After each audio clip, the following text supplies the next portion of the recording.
Well, welcome back to another Working Out with Aaron Briggs video. What do you have for us today, Aaron? Today is a core workout. We've got about 5 moves, and we're going to keep it real short, about 5 minutes. Now, like we always do, we're going to invite you to warm up with the moves that we're actually going to do for our workout. And a lot of people have asked, does the warm-up count as part of the workout time? And the answer is absolutely it does. We don't have the stopwatch going, but it totally counts in what we're doing here. So, at any rate, got that off the table. Now, we'll talk about the movements. First thing we're doing is called an ab circle. If you're joining along with us, you'll rest on your butt. You're kind of having a seat on the ground, and then your legs are just kind of moving in a big clockwise or counterclockwise circle. We'll help you know which when we actually do it. Second exercise is a plank, and probably tons of us have done a lot of planks, but if you've never done one before, you're on your forearms and usually on your knees or your toes, and you're really just kind of making a little bridge between those two areas and just trying to hold your midsection tight is really the idea there. And again, this is just a warm-up, so remember, this is where we're kind of ironing out the wrinkles for the actual part of the workout, you know, when we kind of step things up a bit. So just pay attention to how you feel right now. Yeah. Kind of the main thing. Yeah, if you're doing this after a long day of sitting, maybe you had a lot of video meetings or something today, this might just feel like, oh, I'm just feeling so fatigued. And that's partly why we do this warm-up. It's just kind of to get us moving, get us going. You can kind of take it a little slow if you need to. Sometimes those planks for warm-up, I even like to do just like a down dog. Yeah.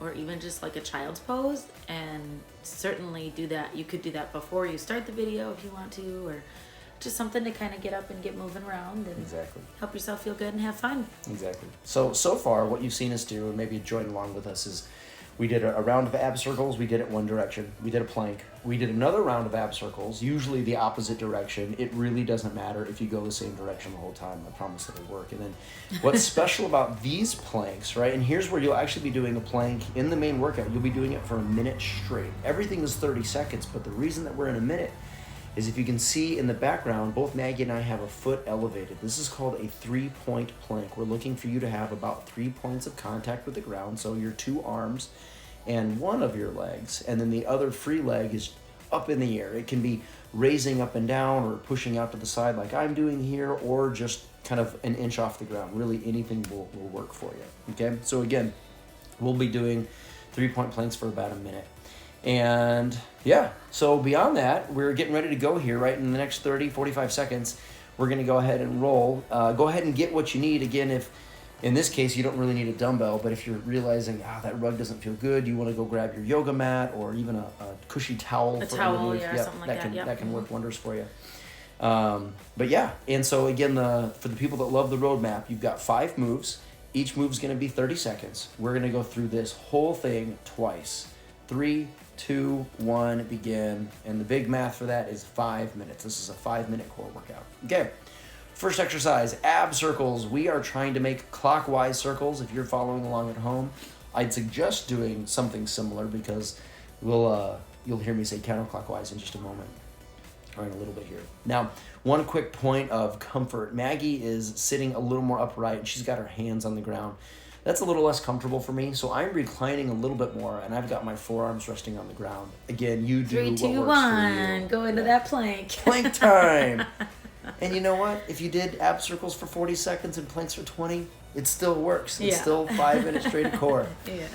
I laugh as I forget to count down. That's the main thing we're saying. Okay, but anyways, the plank, you're just, again, making it look good and feel good. This is round 1, so really still getting a feel for it and making sure that it's working for you.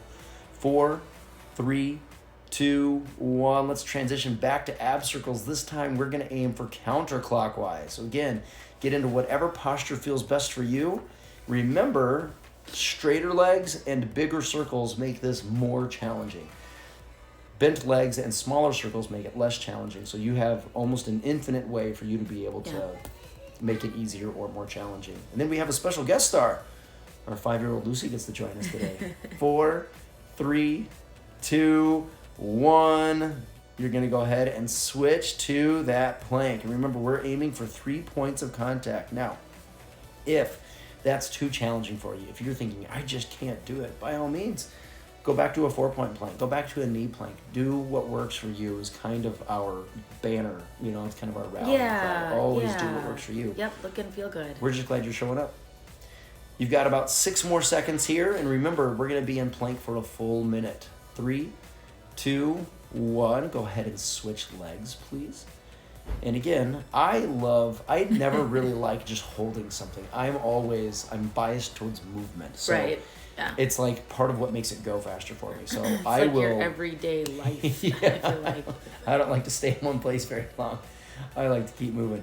But for me, how I kind of embody that is I will raise a leg. I'll raise an arm. I'll do something keeping in the theme of the idea here. 3, 2, 1. Let's transition back to ab circles. Okay, it's been 2.5 minutes. Woo. You're one full round in. We've done all 5 exercises once. We're going to do them twice. We're going to do everything 2 times today.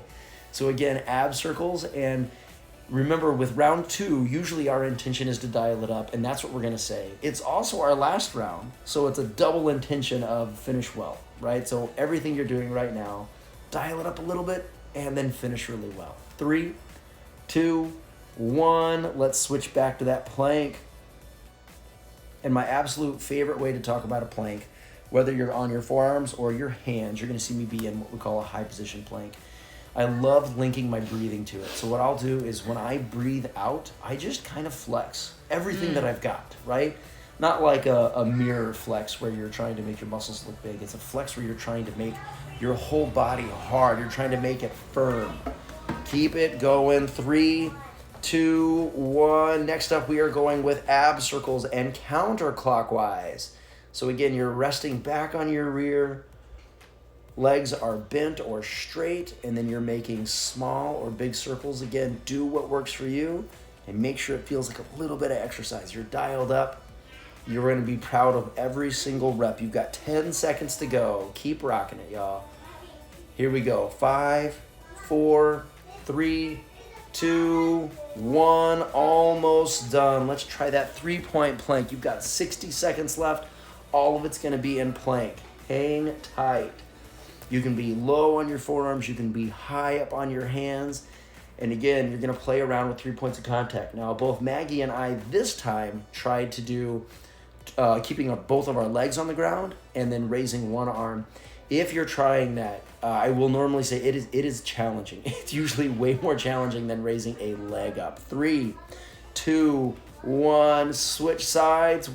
Well done. You are on your last side here. And again, whether you're doing an arm or a leg, just make sure that you have switched that particular side. You're on your final countdown. You've got 15 seconds to go. We know it's tough. Stay strong.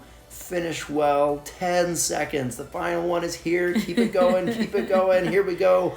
5, 4, 3, 2, 1, and done. Well way to go, you guys. So good. I was done about 10 seconds before you did your countdown, but it still works. All right, now we're actually not, even though we're waving, we're not wrapping up the video yet. We're letting Lucy say goodbye to her friends. Yeah. Now I know we're waving goodbye here, but we're actually not done with the video. So I was gonna kind of remind us that when we do our core workouts, this is also the day that we also institute the new stretches that are coming up this week. So again, if flexibility is something that you'd like to work on, consider hanging around, and for the next few minutes, we'll kind of work on what we're doing. So, anyways, this week, what we're working on is our shoulder flexibility. And the reason we're including this is, one, we reach for things all the time, and specifically we reach up and then we reach back. And I think of, for me, where I get caught by surprise is when I'm driving and I look backwards, like when you're backing up and I put my hand behind the seat, and sometimes that's tight. Sometimes that's a hard thing. And other people struggle to, like we've used that analogy of lift their suitcase into their overhead compartment. And that's not always just strength that's the issue. Sometimes that's flexibility or mobility. So our basic posture for this one, if you watch us doing this, is not so much of what we call a holding posture or a stretch. It's an actual movement. And all we're doing here is, we call them shoulder circles. We're going both forward and backward, and we're allowing our arm and wrist and hand to kind of be in whatever position that we want. But the main thing that we're doing is we are reaching in every single position. So when I am reaching forward, I'm reaching towards the wall. As my hand angles up, I'm really reaching towards the ceiling. It's a really big stretch, a really big, kind of a reaching. Almost like you're trying to like touch wherever your hand is. Yeah. Wherever your fingertips are pointing, you're trying to touch Exactly. that part of the house or the wall or the ceiling or whatever. Right. And so the first stretch that we do, if you've noticed any tightness in that reach, right, as you were reaching with your shoulder, if you notice tightness, the first stretch that we do is called a shoulder opener. And sometimes people call it the sleeper stretch, and you can see why. We look like we're sleeping right now. I'm pretty sure Maggie was just going, oh, so right? I just want to stay here. Yeah. So relaxing. Right. So you're visually seeing it. In a moment here when we'll switch sides, I'll walk you through what we do. But the idea is that you start by laying on your side, and pick a side. It doesn't matter, right? We're going to get both arms. But you start by laying on a side, and then whatever arm is on the bottom, right? If I'm laying on my right side, my right arm is on the bottom. Then I'm very slowly just going to kind of roll myself on top of that arm. Mm-hmm. And a lot of people who are side sleepers can get into this position anyways. This is a really natural position for them. And you'll see us doing that here. And I recommend starting on your side and then rolling every time versus just switching that arm, because it lets you get into it a little deeper. And it lets you pay attention to, I maybe need to stop this one. Another key question that people have is when you're laying on the ground, should my hand be facing, palms up or palms down? And you're usually going to get a little more of a stretch if it's palm up. Okay. You can do it palm down, that's fine, but you'll feel it a little bit more in that palm up version. Okay, so again, that's your sleeper stretch or your shoulder opener. That's one of the ones that we're going to be doing this week. The next one, what you see us getting into position now, is called a bleacher stretch or a seated stretch. A lawn chair stretch is what some people will call it. And the idea is that, again, you're sitting on your butt, your knees are usually bent, and then the part that makes this a key thing is that your hands are behind you, and you're really pushing your breastbone up and out. It's almost like you're angling it towards the ceiling. And Maggie was asking where I feel that stretch, and I was going to say I feel it in my pec, in my chest muscle, in my shoulder, maybe even down into my ribs a little bit. I have tighter shoulders, so that's where I feel it. I don't think, Maggie, you probably didn't feel it that much. I didn't feel it that much, but maybe like tomorrow or the next day I will, maybe after doing a lot of push-ups I might feel it more. Correct. But we did more rows yesterday, so it was maybe one of those days where I just didn't feel it as much. But even though I didn't feel it very much, it still felt very nice and very good, And then versions that we'll kind of explore with this one is your hands can be, facing different directions, farther or closer. So yeah, and so as you guys check out the next upcoming videos that we will be coming out with our workouts, at the end of those workouts, we will have a variation of those stretches as well. So if you want to learn more about those stretches and get more of that posture practice in, for sure, check out the upcoming videos that we've got coming up this week. Thanks for joining us today, gang. Make it a great day.